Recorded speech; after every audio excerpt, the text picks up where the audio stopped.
트럼프와 시진핑이 내달 6일, 7일 회담을 하기로 했습니다. 공식 발표가 나왔는데요. 이 회담에서 시진핑이 트럼프의 주장을 다 들어주지 않을 겁니다. 결국 이 회담이 끝나고 나면 미국의 환율 조작국 지정, 반덤핑 과세, 그리고 더 나아가서 미국의 일종의 이 독과점법 위반 등으로 통상 문제와 환율 이슈가 부각될 거고, 한국이 그런 어떤 부분에서 주요한 대상으로 같이 벼락을 맞을 가능성도 커지고 있습니다. 자, 이 회담을 전후로 해서 북한이 6차 핵실험을 한다, 또 ICBM을 발사한다 등 여러가지 도발을 할 걸로 예측되고 있습니다. 자, 이 과정에서요, 지금 공직자들이 거의 일에 손을 놔버리는 현상이 벌어지고 있는데요. 김정남 시신이 북한으로 이렇게 암살 사건이 있은 지 45일 만에 송환하기로 말레이시아와 북한이 발표를 했습니다. 자, 여기에서 김정남 가족한테 시신을 넘긴다는데, 김정남 가족이라고 하면 김한솔이나 김정남의 마카오에 있는 부인이 아니라 김정은한테 넘긴다는 겁니다. 그러니까 죽인 사람한테, 살인 교사범한테 김정남 시신을 넘기는 일이 결정이 되었는데요.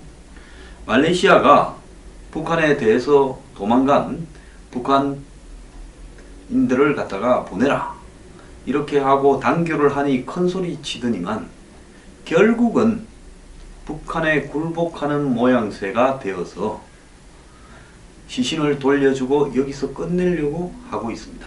북한은 말레이시아 사람을 인질로 잡고 협박을 했습니다만은 국제관계에서 이런 큰 사건이 일어났는데 이따위로 마무리되기까지 우리 정부의 외교관은 도대체 뭘 했느냐, 저는 책임을 묻지 않을 수 없고요.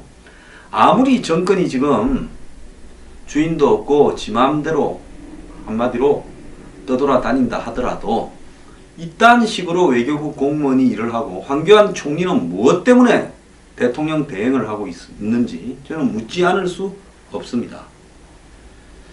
자, 말레이시아가 북한으로 시신을 돌려보내는 데는 아들 김한솔 등 직계 가족이 시신 인도를 사실상 포기했고, 말레이시아가 북한하고의 관계를 더 이상 갈등을 빚지 않고 이 수준에서 봉합하려 했다, 이렇게 알려지고 있는데요. 자, 이날 시신을 돌려보내면서 비행기에 함께 탑승한 사람이 암살에 관여한 혐의를 받고 있는 북한 대사관의 현광성 이등서기관과 고려항공 직원 김우길이 함께 탑승을 했다는 겁니다. 따라서 말레이시아 총리가 김정남 암살 사건에 대해서 모든 수단을 동원해 살인의 책임이 있는 이들에게 재판에 넘기도록 지시했다는 것은 결국은 외교적 수사에 불과한 발언이고, 북한이 원하는 대로 모든 것이 다 이루어졌습니다. 북한으로 이 시신이 도착하면 김정은은 극소수의 요원들로 하여금 시신 처리를 명령할 거라 보는데요. 아마 시신을 태워서 없애버리겠죠. 자, 김정남 암살 사건은 북한 주민들한테는 알려져서는 안 될 그런 판도라 상자 같은 존재이기 때문에 일절 김정남의 암살을 공개하지 않고 그냥 시신을 없애버릴 가능성이 있다는 거고요. 자, 근데 여기서 이제 북한이 어떻게 하고 안 하고나 제가 봤을 때 이야기할 게 아니라 중국의 입김이 작용해서 북한이 원하는 대로 이렇게 마무리될 때까지 대한민국에 도대체 이 외교부는 뭘 한 겁니까? 말레이시아를 굴복시킨 북한의 벼랑끝 전술이 통했다라는 이야기까지도 나오고 있습니다.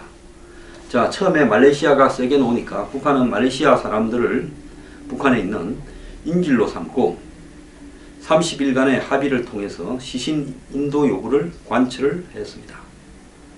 자, 처음에는 말레이시아가 북한 대사를 추방하고 단교 가능성까지 내보이자 북한은 북한 내에 있는 말레이시아 국민의 출국을 금지시키고 결국은 밀어붙인 결과 즉 자기들이 원하는 대로 이 사건을 덮는 데 성공을 했습니다. 그것뿐만 아니라 중단되었던 말레이시아와의 비자 면제 협정 재개까지도 덤으로 얻어냈습니다. 결국은 말레이시아가 결론적으로 북한에 굴복했고 말레이시아는 북한의 벼랑 끝 전술에 놀아났고 자, 더 나아가서 중국이 배후의 입김을 행사해서 중국의 영향력에 민감한 말레이시아의 굴복을 끌어냈다는 건데요. 이 와중에도 외교부는 아시안이 이번 사태를 보고 연대해서 북한에 강력하게 대응하는 계기가 될 거라고 그냥 희망사항을 이야기하면서 이 일을 묵묵히 지켜만 보고 있었습니다. 이것이 과연 이런 식으로 끝낼 것인가 하는 부분에 저는 전혀 동의하지 못하겠고요.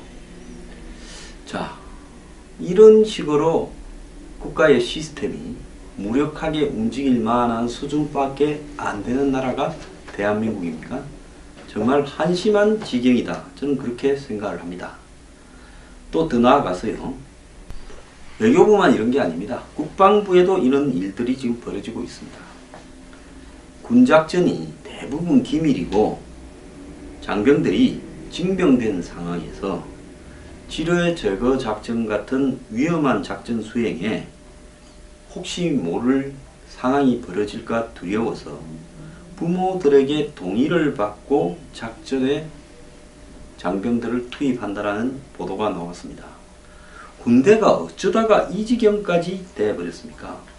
21개월 근무하는 기간에 자, 이 군대 보낸 자식이 다칠까봐 자, 부모한테 동의를 받고 또 이렇게 되는 부분에는 군에 가서 다치거나 죽어오면 미국이나 이런 선진국 같이 정말로 제대로 된 치료와 보상과 일자리 알선 이런 부분을 해준다면 그런 일이 없을 건데 우리나라가 재작년이죠. DMZ에서 이 하사 2명이 다쳤는데 그때도 국가가 어떻게 했는가 이런 부분들을 제대로 대처하지 못하니까 이런 어처구니 없는 상황까지 벌어지는 거 아닌가 이렇게 보입니다.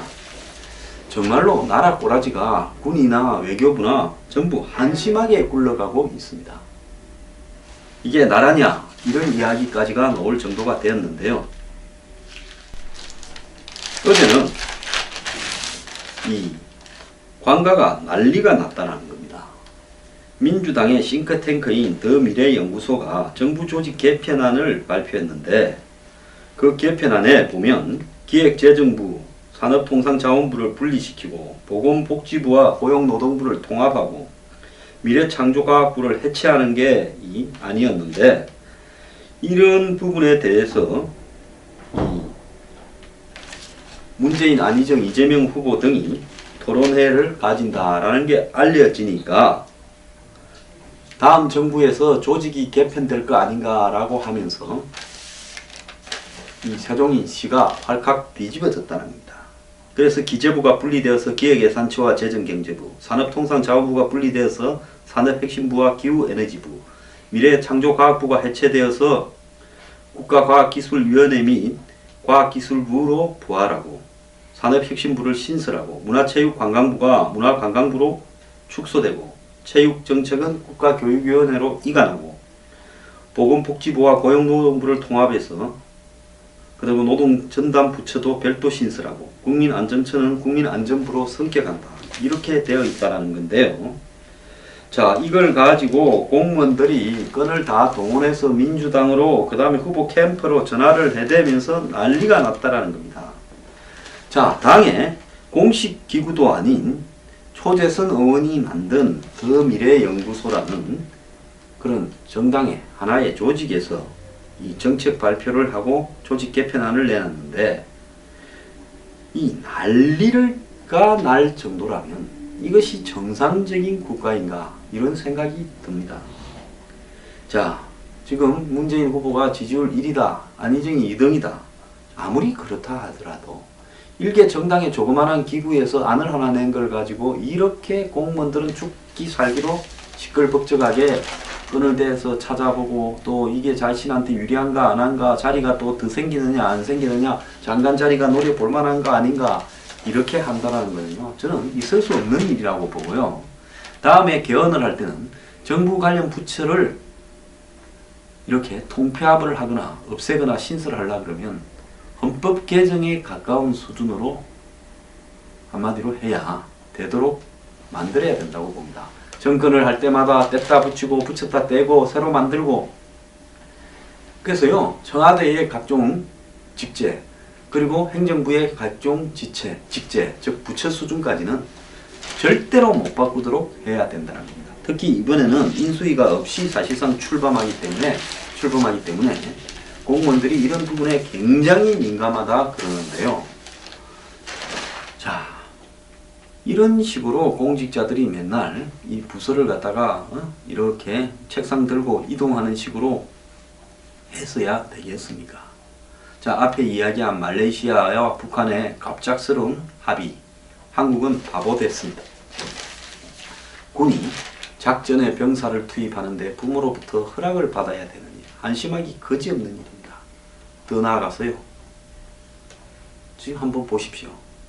저 일개 정당의 연구소가 자신들의 직제 개편안을 만들었는데 전 부서가 들썩이면서 지금 신문 1면에 보도가 됐습니다. 이것이 대한민국이 지금 정상이 아니다라는 것을 보여주는 거고요.